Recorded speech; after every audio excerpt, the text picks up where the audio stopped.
бізде дұғалардың қабыл болатын сәттері бар. Бұрын сонда айтатын тұғым, кейінгі уақытта айтпай кеттім. Осы техниканы өмірлеріңізге қолдансаңыздар болады, қыздар. Яғни біздің тілегіміздің тез қабыл болатын сәт бар. Ғалымдардың зерттеуі бойынша ол 5. Бірінші, сіздің ұйқыдан тұрып жатқан сәтіңіз.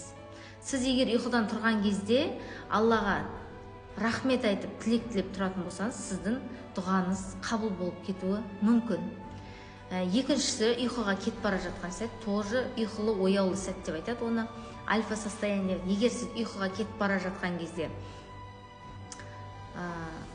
тілек тілеп және Аллаға рахмет айтып, ризашылықпен ұйықтайтын болсаңыз, қандай жағдай берсе де, қиналып жатсаңыз да Аллаға рахмет айтып жататын болсаңыз, сіздің тілегіңіз қабыл болып кетуі мүмкін.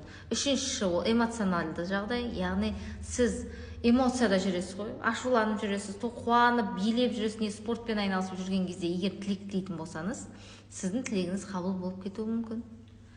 Төртінші, ол тахаджуд деп айтады, яғни түнгі уақытта. Ұйықтамай жүретін сәт, түнде бір ұйқыңыз келмей оянып кетесіз ғой, сол сәтте тілек тілейтін болсаңыз, ол да қабыл болып кетуі мүмкін. Осы ғалымдар осы 5 уақытты айтқан, бірақ мен 5-ші үшін қолданбаймын, осы 4 техниканы қолданамын. Қолданып көріңіздер, амал етіп көріңіздер, жасап көріңіздер.